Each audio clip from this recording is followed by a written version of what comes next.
Beaucoup pensent que la discipline c'est un caractère que certaines personnes ont et d'autres non. Mais cette interprétation est fausse. Ce n'est pas une habitude mais un processus neurobiologique. Pendant des milliers d'années, le combat des êtres humains c'était juste de survivre jusqu'au lendemain. Alors avoir des objectifs à long terme va à l'encontre de ce que le cerveau humain a appris pendant son évolution. Ton cerveau n'a pas appris à poursuivre des buts à long terme, des idées abstraites ou du self-control. Au contraire, il a appris à éviter le gaspillage d'énergie et à prioriser la satisfaction immédiate. En d'autres termes, ton cerveau ne veut pas que tu ailles à la salle de sport. Il veut que tu restes couché. Il ne veut pas que tu étudies tes leçons, non. Il veut que tu ailles sur TikTok parce que la satisfaction est immédiate comme ça. Ce n'est pas un défaut, c'est simplement biologique. Mais la société moderne demande exactement l'opposé. Réussir maintenant relève de la discipline, de la patience et du fait de relayer la satisfaction. Mais cela crée un conflit interne parce que ta volonté de croître se heurte à l'incapacité de ton cerveau à considérer ce qui n'est pas immédiat. C'est comme si tu voulais combattre des milliers d'années d'évolution avec une poignée de vidéos de motivation. Et ça ne marche pas, ou tout du moins pas pour longtemps. Les personnes les plus disciplinées ne sont pas talentueuses. Elles ont simplement compris qu'il ne faut pas lutter contre le cerveau, mais juste le manipuler. Elles ne cherchent pas à imposer leurs nouvelles habitudes à leur cerveau, mais elles cherchent plutôt à rendre la nouvelle habitude plus accessible que les anciennes mauvaises habitudes. Prenons deux scénarios comme exemple. Tu as décidé d'aller faire sport à 6h30. Lorsque ton alarme sonne, ta tennis de sport est dans ta voiture, là où il fait froid. Tu ne sais pas vraiment quelle tenue tu vas mettre pour aller faire sport. Et pourtant, ton téléphone est déjà à portée de main et Instagram est déjà ouvert. Devine qu'est-ce que ton cerveau va choisir. Scroller, évidemment. Prenons maintenant cet autre cas de quelqu'un qui, dès que son réveil sonne, sa tenue de sport et sa tennis sont déjà près du lit. Et son réveil est loin du lit pour qu'il soit obligé de se lever pour aller l'arrêter. De plus, son ami l'attend déjà dehors pour qu'ils aillent faire sport ensemble. Dans ce cas-ci, la discipline devient comme l'action par défaut et pas un effort mental. Bien sûr, il y a une question inévitable qui va se soulever dans ton esprit après avoir entendu ça. Comment est-ce que je peux appliquer ça de façon terre à terre? Ça pourrait commencer par un changement de phrase. Ne te dis pas « je veux changer d'habitude ». Dis plutôt que « je veux que ma nouvelle habitude soit plus accessible que l'ancienne ». Dès que tu opères cet ajustement, ton objectif n'est plus de créer une habitude, mais un système. Tu ne t'appuies plus sur ta motivation qui est abstraite,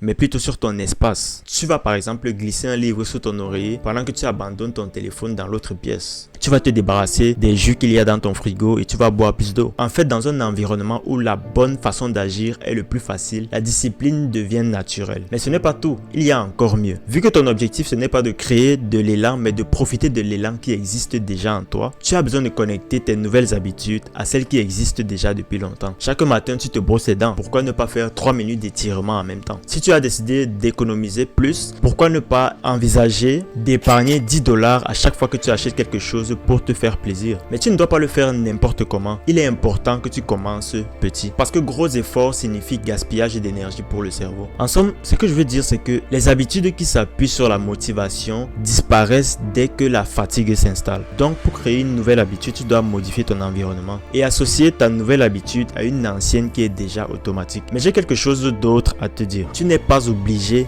d'aimer ce que tu fais pour en faire une discipline. Tu as juste besoin de le rendre inévitable. Et si tu veux devenir une machine qui comprend son corps et qui le contrôle, abonne-toi et rejoins l'aventure.